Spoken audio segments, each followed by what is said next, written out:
The rain came down in relentless sheets, drumming against the metal roof of the remote naval outpost tucked deep in the pines of North Carolina. It was the kind of night that made the world feel small and secrets feel heavy. The men inside the small mess hall nursed steaming mugs of coffee, their fatigues damp and boots caked with the red Carolina mud. Outside, standing guard at the edge of the lot, was Ranger, an 8-year-old Belgian Malinois, and one of the most trusted K-9s in the Navy SEALs Special Operations Unit. Tonight, though, Ranger wasn't moving. He sat, perfectly still, beside the matte black Chevy Silverado that belonged to Chief Petty Officer Cole Barrett, one of the most respected SEALs on base. Cole was inside, head bowed over his coffee, his eyes distant, haunted by memories only men like him carried. Ranger's handler, Petty Officer First Class Elena Torres, noticed the dog's unusual posture from the window. Ranger was a dog of action. He didn't sit idle, not when something needed to be done. Elena stepped outside, pulling her hood over her short, dark hair, her boots splashing through the puddles as she approached him. "Ranger," she called softly. The dog didn't look at her. He stared at the truck, ears flicking back once when she got close. Inside, Cole felt the cold draft as Elena opened the door behind him. "Chief Barrett," she said, voice careful but urgent. "You got a minute?" Cole glanced up, one eyebrow raised beneath the brim of his cap. He hadn't spoken much since they'd returned from their last deployment, a nightmare extraction mission that had cost them a brother. He looked through her, until she added, "It's Ranger. He's by your truck. Won't move." Cole stiffened. He rose silently, set his mug down, and followed her out into the rain. When they reached the truck, Ranger barely acknowledged them. He let out a low whine and poured at the ground near the passenger side. Cole frowned, kneeling beside him. He felt beneath the wheel nothing. He ran his hand under the seat, nothing but stray wrappers and a lost penlight. But then he noticed Ranger's nose pressed to a narrow seam under the passenger seat. Cole flicked on his tactical flashlight and reached in deeper. His fingers brushed cold metal. It was wrapped in duct tape, small but heavy. Carefully, he tugged it out into the rainlight, a battered, unmarked pistol. He turned it over in his hands, then froze when he saw the initials scratched faintly into the grip, J.M., Jason Monroe. Cole's breath caught in his throat.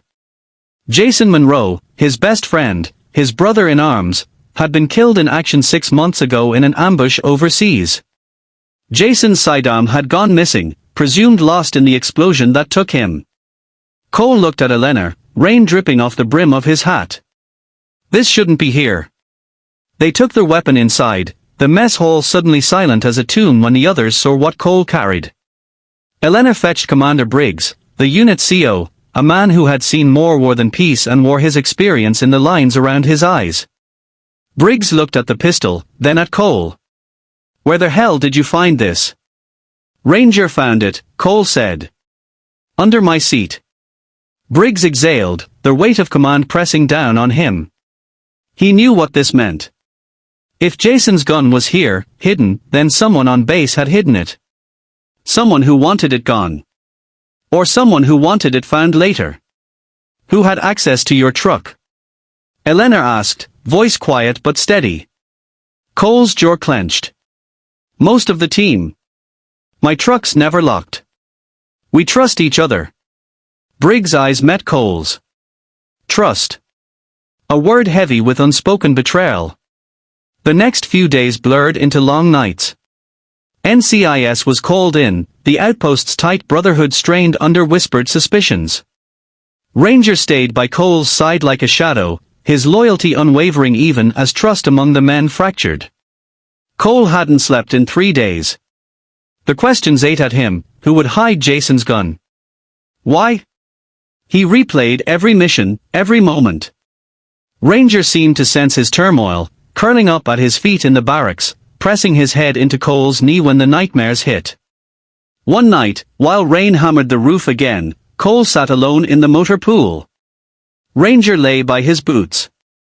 Cole pulled out an old photo from his wallet, him, Jason, and Ranger, taken a month before Jason died. They were smiling, dirt-smudged, alive. "Why'd you do it, brother?" Cole murmured. He wasn't talking to Jason, he was talking to the ghost of trust that lingered in this base, the poison eating at them. Ranger shifted, ears pricking up. He rose suddenly and padded to the back of the motor pool. Cole followed, boots crunching on gravel. Ranger stopped beside an old Humvee, nose pressed to the side door. Cole opened it, and found another clue. Inside, tucked under the back seat, was a file folder, weathered and damp. Inside were black and white photos, maps, and a single sheet of paper listing coordinates and call signs, Jason's handwriting. It wasn't a betrayal, it was a clue. Jason had been onto something before he died. Piece by piece, Cole and Elena uncovered it.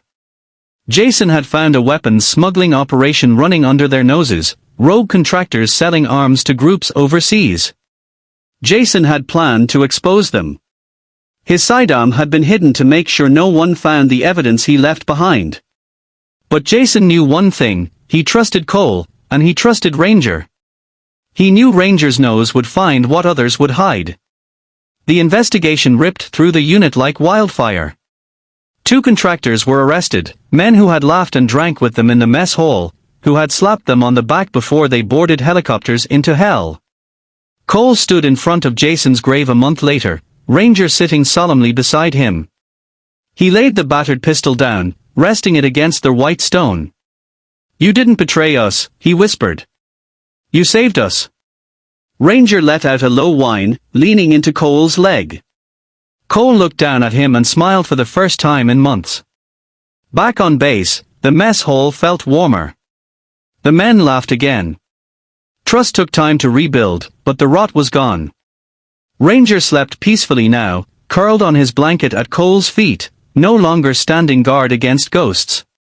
Cole knew Jason was gone, but his loyalty lingered in the K9 who never gave up. And Cole knew, whatever storm came next, Ranger would face it with him.